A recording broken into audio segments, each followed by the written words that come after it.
I think one of the primary concerns that a lot of people, it's particularly my age and my demo, and I know the vast majority of people that watch this show are 18 to 35 years old. So we're talking to that kind of bracket here. Yeah. And I think what we've seen in Sydney in particular, and that's what's been really frustrating, is that prices just keep going up and up and up and up. When I was 15 years old, so we're talking 7 years ago now, a house in Fairfield would barely scrape $500,000. Yeah. It was, because there's no disrespect to Fairfield, but it's not exactly the greatest suburb to live in. We're not talking Vaucluse, we're not talking Rose Bay, we're not talking Upper Sydney. And then for whatever reason, we've somehow been able to fast track the economy so that now to live in Fairfield is going to set you back $1 million easily for nothing fancy. I mean, there's the age-old joke that you could put up a tent in your backyard and probably charge $300,000 for it, because that's just where property prices in Sydney are. So one of the major concerns that people in my demographic feel is that how on earth are we supposed to get into the market when everything just keeps going up at such an excessive rate? Look, there's a couple of ways to answer that. There's a couple of reasons why the market's gone this way. I think predominantly what's happened in Sydney hasn't happened anywhere else in the world. Not any other country, not any other state in any other country. No real other economy has had property prices jump up by 20, 30% in 12 to 24 months. During a pandemic. Yes, but there's a reason why. All right, guys, we need to stop for a second because I want to ask you something. Do you know what the number one regret is for a human being? It's not betting on themselves. It's not taking a chance, and it's not chasing that dream that you often see discussed on this show. And do you know what the number one reason as to why people don't do that? It's because of money.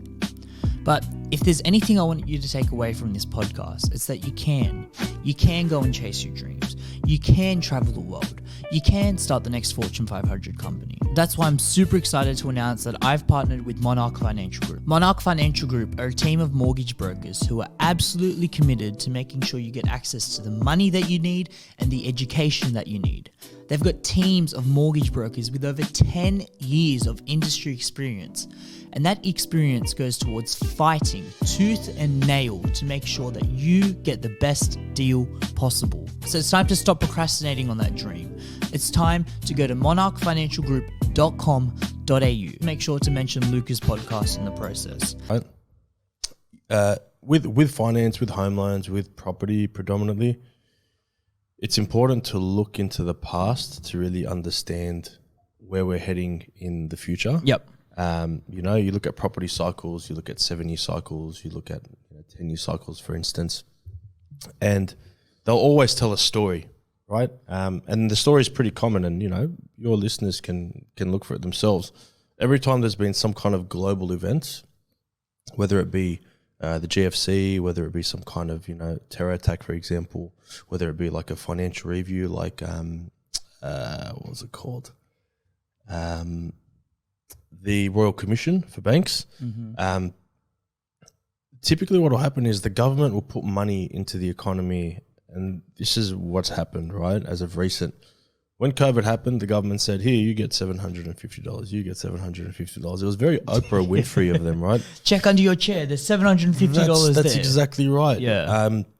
They gave money out like no tomorrow, and everyone's there collecting, saying, "Oh yeah, the government's giving us money." We're still seeing effects from that. You'll now probably with still flood see relief. it continue. Yeah, you'll probably still see it continue. There's reliefs for everything. Yeah, but from my perspective, I think to myself, okay, when we were 7 years ago, 10 years ago, whatever, there was no relief. Our parents didn't see relief. Mm-hmm. They still managed to own property with no relief and next to no government grants and everything like that, right?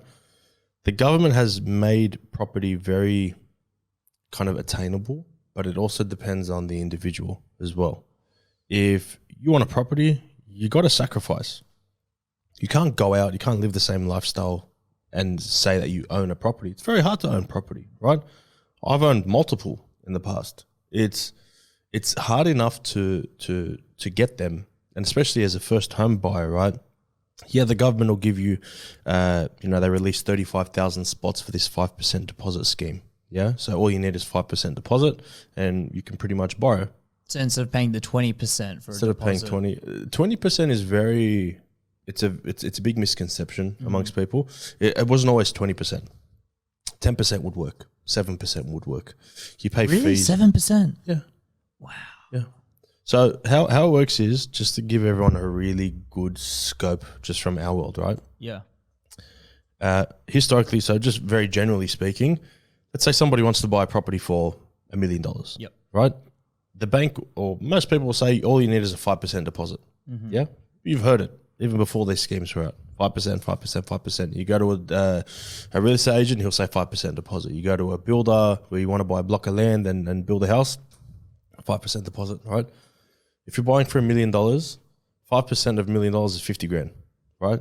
And people say, oh, if I have 50 grand, then I can go buy for $1 million. The reality is it doesn't quite work that way. 5% deposit isn't actually a thing, yeah? Reason being is when you have less than a 20% deposit, the banks charge you a fee called mortgage insurance. Pretty much a risk fee to cover them. It doesn't cover you. If they have to sell your house off the back of a repossession, which normally takes like 12 to 24 months anyway, if somebody's like very anti-paying off their mortgage. If you haven't already, please smash the subscribe button. And you might also want to check out this video right here. Thank you, and we'll see you next time.